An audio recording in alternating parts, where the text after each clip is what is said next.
Bem, quando a gente fala no problema do álcool, globalmente é uma das doenças mais incapacitantes que a gente tem no mundo, tanto na parte física como mental, onde as empresas têm um custo enorme do seu funcionário que tem que ser afastado, como os planos de saúde, como as pessoas que têm familiares com problema de álcool na família, problema sério, que afeta tanto a saúde física, como a saúde mental, como a parte profissional, social, né? Então, assim, como que o exercício pode auxiliar? Como que entra? Qual a função do exercício físico no tratamento dessa doença que acomete grande parte da população mundial, né? Eu, há 16 anos, trabalho nessa área e fui vendo como que o exercício físico foi se modulando ao longo dos anos, né? E eu acho que hoje eu posso dar uma contribuição melhor dizendo que é fundamental um programa de exercício físico voltado especificamente para o tratamento do alcoolismo. Por quê? Porque hoje a gente sabe que o exercício físico ele é um adjuvante no tratamento. Por trabalhar esse corpo, por trabalhar esse cérebro do paciente de uma forma conjunta. Como assim conjunta?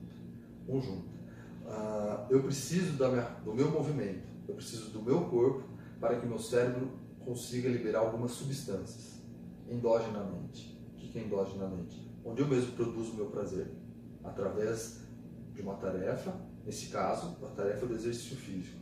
Ah, mas qualquer exercício físico? Não, não é qualquer exercício físico.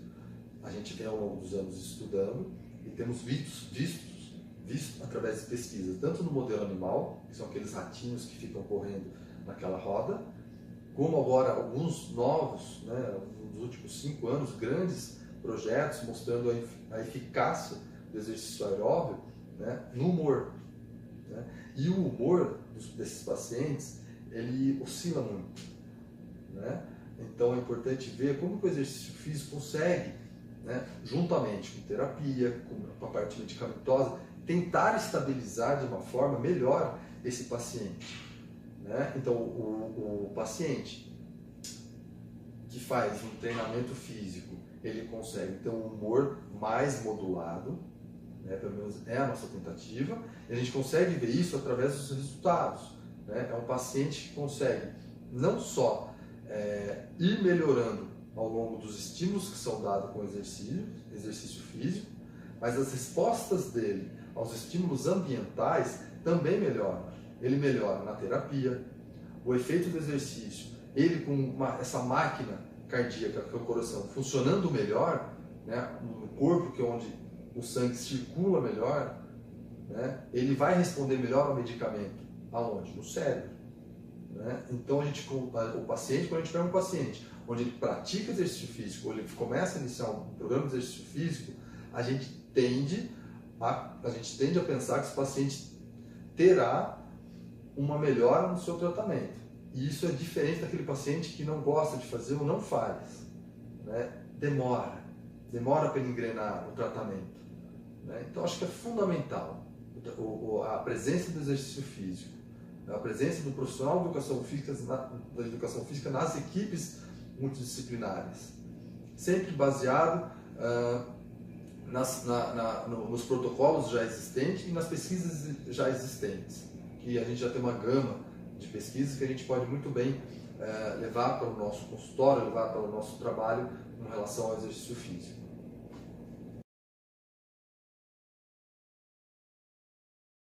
Nos casos de depressão e ansiedade, que acontece muitas vezes com os pacientes que procuram tratamento para parar de usar álcool, né, eles são acometidos de uma dessas situações ou as duas, né, momentos mais depressivos, com sintomas depressivos, outros com momentos mais ansiosos. E tratar o paciente, né, quando ele está desse jeito, dentro de uma enfermaria de tratamento ou num tratamento ambulatorial, sem atacar de frente esses sintomas, torna-se mais difícil. Por isso, o exercício físico, mais especificamente, que é o que a gente tem visto na literatura, o o exercício aeróbio, ele vai fazer com que haja diminuição desses sintomas, tanto o depressivo, sintoma depressivo, como o ansioso. E além do que, vai fazer com que esse paciente comece a ter um pouco mais melhorado, aperfeiçoado, um pouco mais a sua autoestima, que é fundamental. Outra coisa, a motivação para o tratamento, ela melhora também. Estudos vêm mostrando que os pacientes que são submetidos à prática de exercício físico dentro de um tratamento para parar de usar álcool, eles têm melhores resultados, porque diminui esses sintomas que eu já disse, sintomas depressivos e ansiosos, melhoram a aderência, melhoram a motivação para o tratamento e outra coisa, melhora a sua autoeficácia, que é fundamental para tratar esses pacientes.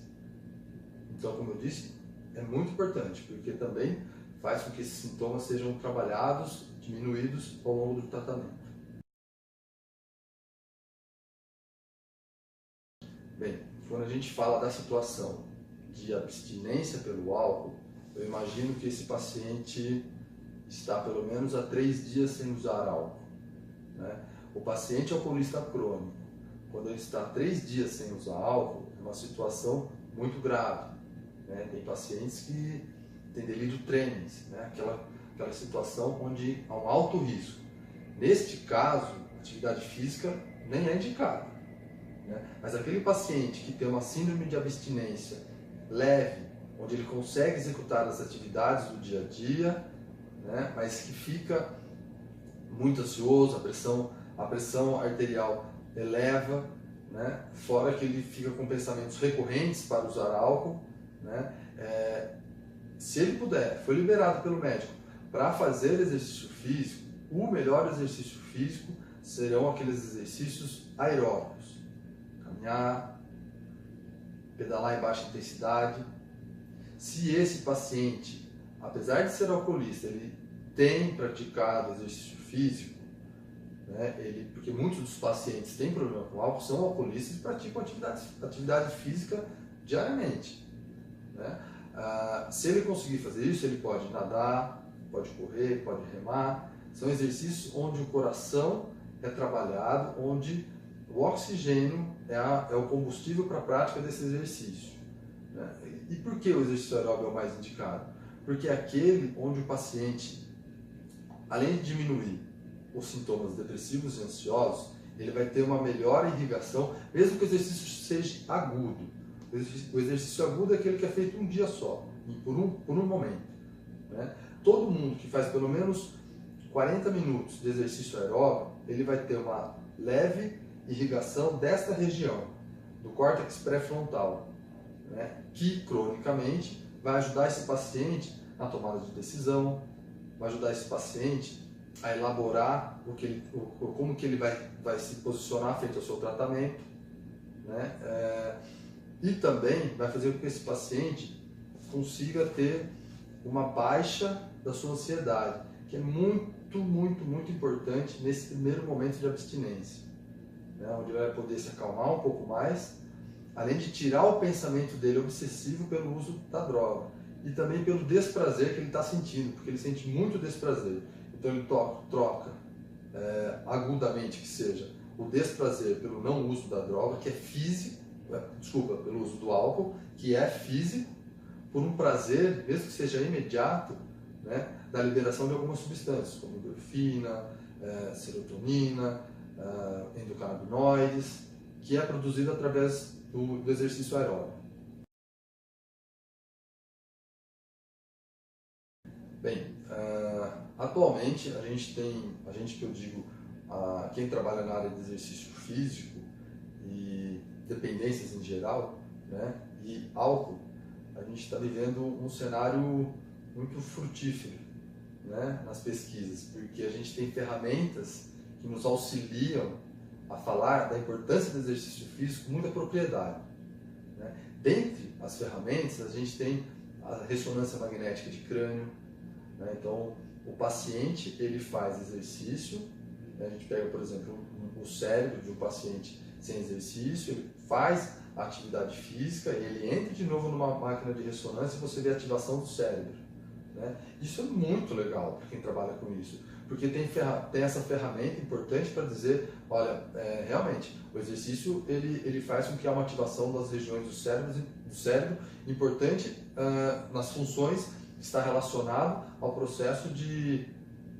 dependência e de reabilitação por dependência do álcool, tabaco, drogas, né? Uma outra coisa muito importante, muito bacana, são os exames que são coletados do sangue, os exames séricos, né, que a gente tem. Inclusive, eu estou participando de uma pesquisa que ela se inicia agora em janeiro de 2019, que nós vamos fazer no Instituto de Psiquiatria da Faculdade de Medicina da USP, com um programa de exercício aeróbio, né, com os pacientes, só pacientes alcoolistas, neste caso, né, que serão submetidos a uma intensidade de exercício aeróbio, né? Então a gente vai ter uma leve adaptação, né, começando com caminhada, até chegar na 4ª ou 5ª semana com eles já dando um leve trote. E o que nós vamos fazer com isso? A gente vai medir o quanto que libera de uma substância que se chama ocitocina, né, muito conhecida como a substância de aproximação, né, e a gente vai medir também uma outra substância que chama BDNF, que é uma substância que é precursora de novos neurônios.